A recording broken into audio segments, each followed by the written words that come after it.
Pernah gak sih lo kepikiran kalau semua yang lo posting hari ini, entah itu komentar, foto, bahkan story yang cuman 24 jam itu nggak bener-bener hilang? Dunia digital tuh nggak punya tombol yang namanya hapus sebenarnya, yang ada tuh cuma disembunyikan. Nah, yang jadi permasalahan adalah jejaknya. Dia masih ada di situ sampai tanpa sadar kita setiap hari ninggalin sampah-sampah digital itu. Assalamualaikum, selamat datang lagi di Suaraku Ceritaku, podcast sederhana, tempat di mana cerita dan rasa nggak perlu disembunyikan. Pada era 90-an atau 2000-an kita tidak mengenal apa itu medsos-medsos yang ada sekarang. Mungkin hanya ada Friendster dan tidak semua orang memiliki gadget yang canggih seperti sekarang. Dulu HP itu hanya bisa untuk dipakai SMS dan telepon, sampai terus berkembang dan berkembang seperti sekarang.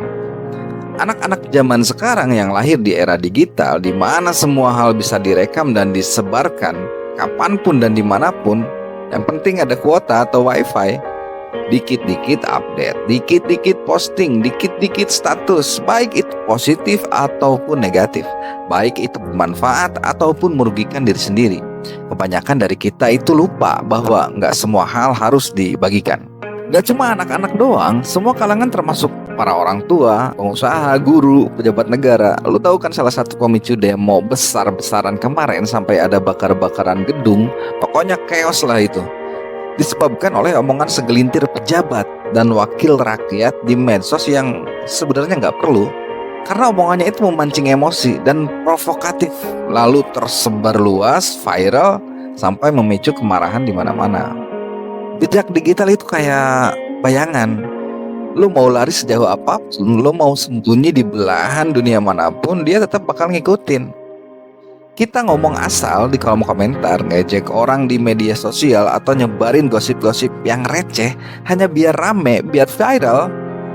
Dah lo gak nyadar yang kita ketik hari ini itu bisa jadi luka buat orang lain, dan bisa juga balik ke kita nantinya.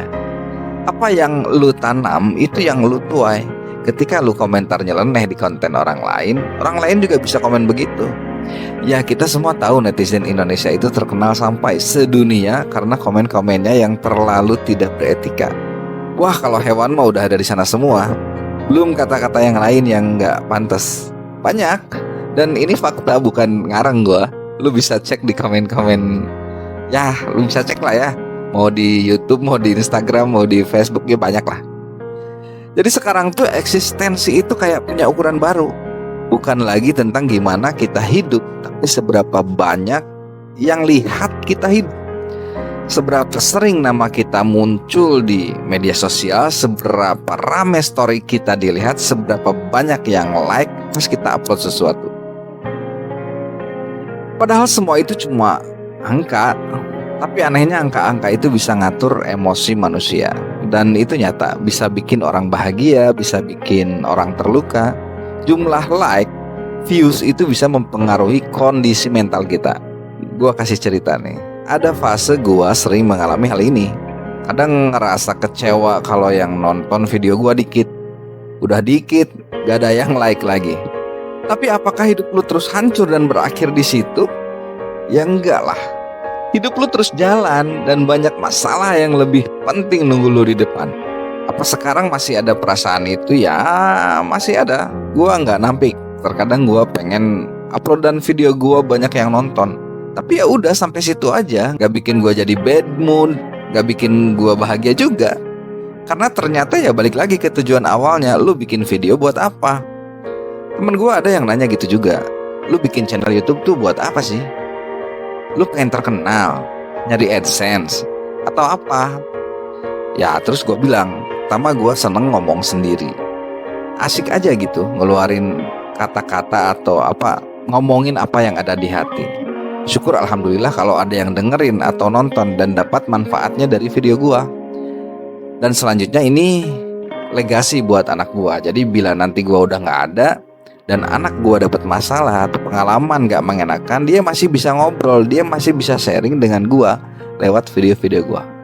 Jadi gue belum tahu sih sebabnya, yang pasti apa, banyak anak muda sekarang atau dekade belakangan ini rela buka aib sendiri cuma biar dibilang real, apa adanya. Padahal yang real itu bukan lo jadi ngasih lihat semuanya.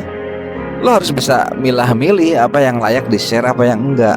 Orang-orang masih mau berteman dengan kita, masih senang dengan kita itu karena Allah nutupin aib kita.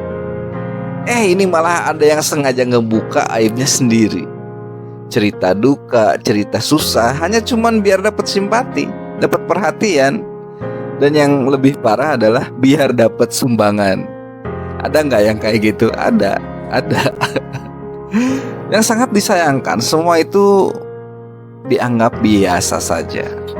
Seolah-olah kehilangan privasi itu harga yang sangat wajar untuk dapat pengakuan eksistensi. Kita hidup itu di era di mana orang sibuk banget jaga image digital sampai lupa jaga kepribadian aslinya. Dan yang lebih parah, banyak yang gak sadar kalau dirinya pelan-pelan berubah jadi versi online, bukan versi nyata. Kadang sih gue mikir, kapan terakhir kali kita hidup tanpa mikirin siapa yang nonton? Kapan terakhir kali kita lakuin sesuatu karena memang pengen, bukan karena pengen dilihat orang lain? Mungkin di situ ya letak kebahagiaan yang hilang. Bukan karena dunia semakin ruwet, bukan dunia semakin jahat, tapi karena kita terlalu sibuk nyari pengakuan dari orang yang bahkan kita nggak kenal. Sampah digital itu nggak cuma tentang data doang, tapi juga tentang beban pikiran yang nempel di otak kita. Semakin banyak kita konsumsi konten-konten yang nggak sehat, konten-konten yang negatif, komentar-komentar yang kasar, penuh drama, penuh fitnah, ya semakin penuh juga otak kita itu sama hal-hal yang nggak penting. Kita mulai bandingin diri sama orang lain, ngerasa hidup sendiri gagal, padahal yang kita lihat di layar itu cuma potongan kecil aja dari kehidupan sesungguhnya orang tersebut. Menurut gua yang paling bahaya itu dari hal-hal kecil di dunia maya itu sering muncul perasaan iri, dengki, benci, dan bahkan bisa jadi depresi.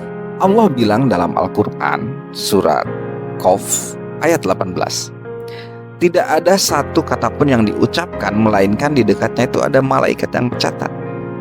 Artinya dunia digital pun punya tanggung jawab moral yang sama. Jangan sampai kita dikenal pintar online tapi lupa untuk beradab.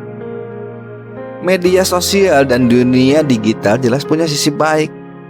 Bisa nyambungin orang, silaturahmi, buka peluang pekerjaan, bisa ngasih inspirasi kehidupan, inspirasi pekerjaan. Tapi semua tergantung siapa yang pegang kendali. Kalau kita nggak bijak, yang tadinya alat bantu malah jadi racun yang pelan-pelan ngerusak.